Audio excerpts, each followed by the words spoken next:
And Parth, you can correct me if I say anything wrong.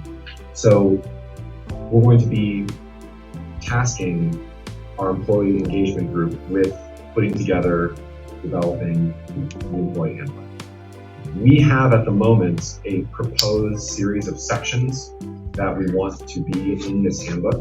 But the group at the end of the day is not a decision-making authority. The employee engagement group is a recommending body. They're going to be making recommendations based on what they think should be in the handbook, the various details, and then we as a board sign off on things at that point. So what we want to do here, our main deliverable, is give this group a little guidance. What are the things we want to see in this handbook? What are the different sections? Within each section, what are the things that we as a board definitely want to be there? What are some things that are off limits for us as far as what we want them to be thinking about? We just want to give them some goals. We want to give them some guardrails to help guide them in their work, so they as a team can work as efficiently and effectively as possible.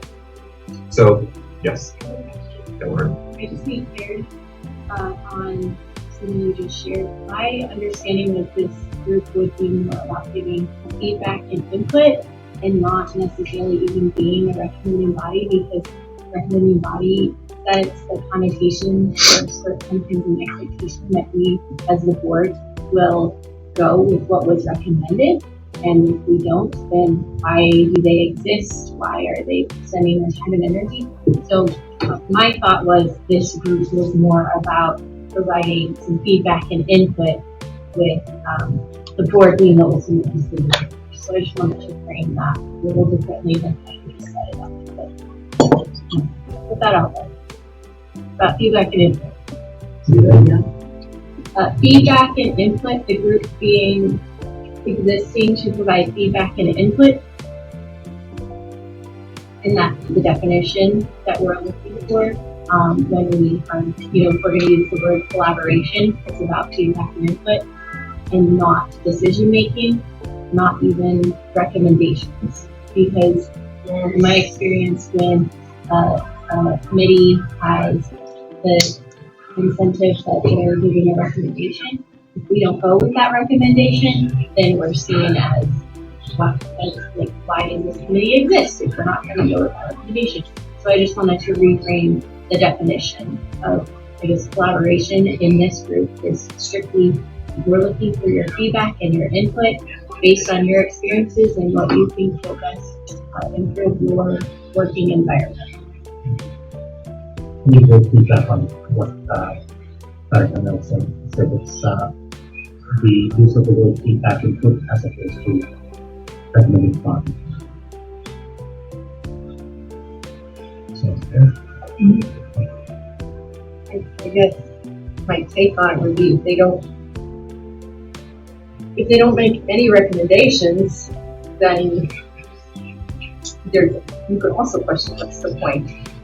For myself, I guess I'm okay with doing this feedback and input, but I expect recommendations in the very action of their involvement. And that's really the expectation, I think. If we don't have employee voice, how do we gain their trust and their investment process? So I'll leave it at that. Feedback and input is I just wanted to counter that we're not negating voice. Yes, voice. If the board is operating, I think the point is at the end of the day, it sounds like the board is going to vote on the final product. I think as long as everyone understands that that's the procedure, whether we want to call it recommendations or whether we want to call it feedback, I don't have strong feelings on that. Whatever the board wants to go at this time. 3 words and then move on. Yeah, great. Okay. This is silly. Let's move on. But we already have no other objection. We have one objection. So can we just stick with feedback and input? It's no one's objection. I agree with that. Okay. Dr. Nelson made a point that she wants this to be called feedback and input.